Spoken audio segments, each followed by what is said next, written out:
اندازہ نہیں تھا کہ اسے ٹاپک بنایا جاتا، لیکن چونکہ اس کے ساتھ اتنے عقائد جڑ گئے اور ہر شخص نے آ کے، خواہ اس کا تعلق کسی مذہبی بیک گراؤنڈ سے ہو یا کسی لبرل بیک گراؤنڈ سے ہو، سب نے آ کے اپنا لچ فرائی کیا ہے، اس میں اپنا حصہ ڈالا ہے.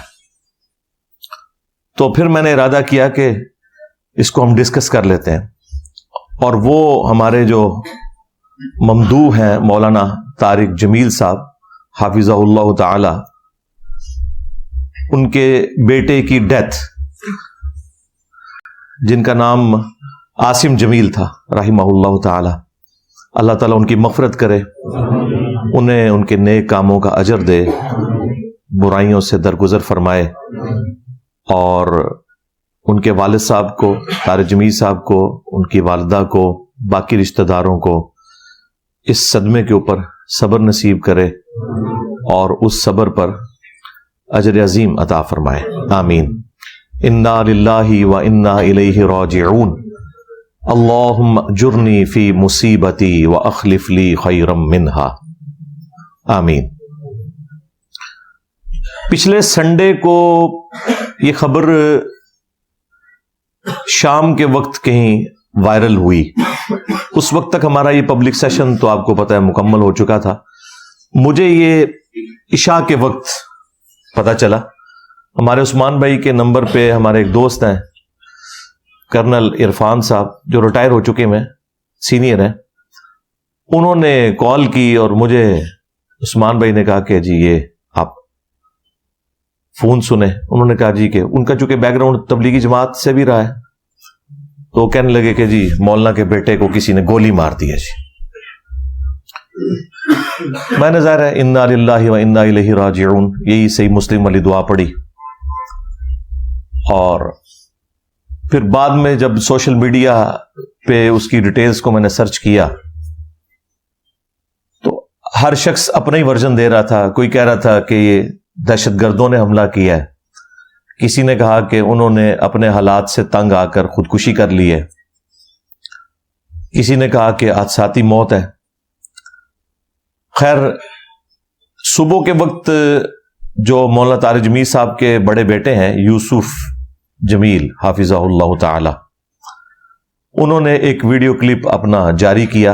وہ پھر مین میڈیا کے اوپر بھی مختلف ٹی وی چینلز نے دکھایا. اس میں انہوں نے کہا کہ میرے جو چھوٹے بھائی ہیں انہوں نے خودکشی کی ہے کیونکہ ان کا ذہنی توازن کا ایشو تھا. وہ دوسرے والا ایشو نہیں، ڈپریشن والا ایشو. یعنی یہ پاگل تو نہیں تھے لیکن ڈپریشن کے مریض تھے، اور وہ بتا رہے تھے کہ پچھلے کافی عرصے سے انہیں ہم الیکٹرک شاکس بھی دے رہے تھے. تو وہ اسی تکلیف کے اندر انہوں نے اپنے آپ کو گولی مار کے خودکشی کر لی ہے. چیپٹر کلوز ہو گیا، میڈیا نے بھی بتا دیا. پھر ایک دن کے بعد طارق جمیل صاحب کے جو چھوٹے بھائی ہیں، ڈاکٹر ہیں، یعنی اس بچے کے چچا، ان کا اردو پوائنٹ کے اوپر انٹرویو آیا اور انہوں نے ایک اور بات کر دی. انہوں نے کہا کہ نہیں، اس نے خودکشی نہیں کی ہے بلکہ یہ حادثاتی موت ہے.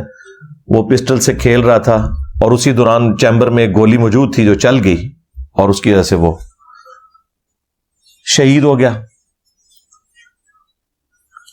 میں بھی ویسے سوچ رہا تھا کہ آج تک خودکشی کے جتنے بھی واقعات رپورٹ ہوئے ہیں اس میں ہمیشہ جو بھی خودکشی کرتا ہے نا پسٹل کے ذریعے، وہ کن پٹی پہ رکھ کے کرتا ہے، کیونکہ اس بندے نے انشور کرنا ہوتا ہے کہ میں اب زندگی سے جان چھڑاؤں. میں نے اس طرح کا کوئی کیس اپنی زندگی میں نہیں دیکھا کہ کوئی شخص جو ہے وہ سینے میں گولی مار کے خودکشی کرے، کیونکہ اس میں چانس ہوتے ہیں کہ بندہ بچ سکتا ہے. تو یہ ایک چیز مجھے یعنی ایک تنگ کر رہی تھی. تو مجھے لگا کہ ان کے چچا صحیح بات کر رہے ہیں کہ یہ حادثاتی طور پہ سارا مسئلہ ہوا ہے. لیکن دوسری طرف اس کے اپنے بڑے بھائی نے سٹیٹمنٹ دی اور ویڈیو میں آ کے کہ جی خودکشی کی ہے. تو اس کی وجہ سے پھر آپ کو پتا ہے سوشل میڈیا کے اوپر ایک طوفان بدتمیزی برپا ہو گیا. ہر شخص نے اپنی سوچ کے مطابق حصہ ڈالا اس میں. میں نے مولانا طارق جمیل صاحب کو کال تو نہیں کی اس وقت، مجھے پتا تھا کہ وہ غم کی کیفیت میں ہے. اور ظاہر ہے کہ جب آپ اس طرح کی سچویشن میں ہوتے ہیں اور رشتہ داروں کو اٹینڈ کر رہے ہوتے ہیں، پھر خود بھی تکلیف میں ہوتے ہیں، تو خام خواہ کسی کو فون پہ تنگ کرنا یہ بالکل ایک غیر اخلاقی حرکت ہے۔ اپنے طور پہ تو میں نے اپنے بھائیوں کے ساتھ مل کے اس کے لیے دعائیں مغفرت کر دی، بلکہ ان کی ویڈیو کے نیچے بھی جا کے میں نے کامنٹس کیے اسی وقت۔ وہ کامنٹس آپ کو ٹاپ پہ نظر آ جائیں گے کیونکہ ان کامنٹس کو کافی لوگوں نے لائک کیا ہوا تھا، تو وہ آٹومیٹیکلی ٹاپ پہ نظر آتے ہیں۔ 2 یا 3 دن کے بعد پھر میں نے مولانا طارق جمیل صاحب کو عشاء کی نماز کے بعد کال کی، لیکن انہوں نے کال نہیں اٹھائی۔ میری عادت ہے کہ جب میں کسی کو کال کروں تو بس ایک ہی کال کرتا ہوں، اگر وہ اٹھا لے تو ٹھیک، نہیں تو اس کی مرضی۔ این ممکن ہے کہ بندہ مصروف ہو، وہ خود پھر کال کر لیتا ہے، جو بھی جس کے ساتھ واسطہ پڑتا ہے۔ خیر تقریباً 1 گھنٹے کے بعد مجھے طارق جمیل صاحب کی کال آئی، تو میں نے ان سے پھر تعزیت کی، انا للہ و انا الیہ راجعون، اللہم اجرنی فی مصیبتی و اخلف لی خیرا منہا، یہ دعا پڑھی اور جو بھی ایک روایتی انداز میں ہوتا ہے سارا معاملہ کیا۔ اور میں نے مولانا سے 3 سوال کیے۔ میں نے کہا کہ یہ مختلف ورژن آ رہے ہیں، مجھے آپ 3 باتوں کے جواب دیں۔ پہلی بات یہ بتائیں کہ یہ آپ کے بیٹے نے خودکشی کی ہے یا حادثاتی موت ہے؟ تو انہوں نے کہا یہ خودکشی والی بات بالکل جھوٹ ہے اور یہ مجھے تکلیف دے رہے ہیں، یہ حادثاتی موت تھی۔ اور بعد میں ان کی ویڈیو بھی آ گئی جس میں انہوں نے کہا کہ مجھے تکلیف نہ دیں، وہ جو قرآن خوانی کے موقع کے اوپر ان کی ویڈیو آئی۔ تو پھر میں نے دوسری بات کی جو جینون تھی، میں نے کہا اگر یہی بات ہے تو آپ کے تو اپنے بیٹے نے ویڈیو جاری کر دی تھی اسی رات، تو وہ اس نے ویڈیو کیوں جاری کی تھی اگر اسے اس بات کا نہیں پتا تھا؟ تو کہنے لگے وہ یوسف تو یہاں پہ ہے بھی نہیں تھا، وہ دوسرے سٹی میں گیا ہوا تھا، چونکہ وہ ایک پینک پھیل گیا تو اسے جو انیشل رپورٹ ملی اس نے اس کے مطابق فوراً ویڈیو بنا دی۔ تو وہ ویڈیو اس کی غلطی ہے، ویڈیو بنانا اس کو فوراً بنانی پڑی، اس میں اس سے مس ہینڈلنگ ہوگی، کیونکہ واقع پہ تو نہ وہ موجود تھا نہ میں موجود تھا، وہ تو اس کا ایک کزن ہی تھا، عارفین، جو ان کے چچا کا بیٹا ہے، طارق جمیل صاحب کے چھوٹے بھائی کا بیٹا جو ڈاکٹر ہے، تو وہ پاس موجود تھا۔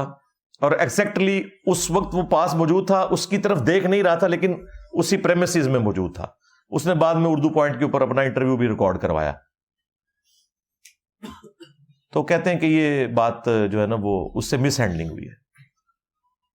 پھر میں نے تیسری بات ان سے یہ پوچھی کہ اگر آپ کو یہ پتا تھا کہ وہ ڈپریشن کا مریض ہے اور یہ سب کچھ ہے اور آپ کے سارے قریبی لوگوں کو پتا ہے، تو اس چیز کا تو کوئی تک نہیں بنتا کہ اگر اس نے پسٹل مانگی ہے تو وہ آپ کا گارڈ یا جو بھی تھا وہ اسے پسٹل پکڑا دیتا، جبکہ پتا ہے کہ وہ اس طرح کی کوئی ایکٹیویٹی کر بھی سکتا ہے۔ کہتے ہیں آپ کی بات بالکل ٹھیک ہے، لیکن یہ کوئی پہلی دفعہ نہیں ہوا، اس سے پہلے بھی وہ خالی پسٹل اسے دیتے ہیں تو وہ کھیلتا رہتا ہے، کیونکہ سارے اس کو ذرا ایک اسپیشل پروٹوکول اسپیشل چائلڈ ہونے کی وجہ سے کرتے تھے۔ ویسے تو عمر اس کی آلموسٹ کوئی 36-37 کے قریب تھی، لیکن وہ بچپن سے ہی ایک خاص ذہنی مرض میں مبتلا تھا، لکھنا پڑھنا اس نے نہیں سیکھا، لیکن پاگل نہیں تھا، جس کو ہم کہتے ہیں نا پاگل، وہ نہیں تھا، ایک ڈپریشن کا مریض آپ سمجھ لیں کہ یعنی ایک درمیان کی کنڈیشن میں۔ تو کہتے ہیں وہ پہلے بھی اس طرح کرتا تھا، بس وہ چیمبر میں ایک گولی پھنسی رہے گی تو وہ چل گئی۔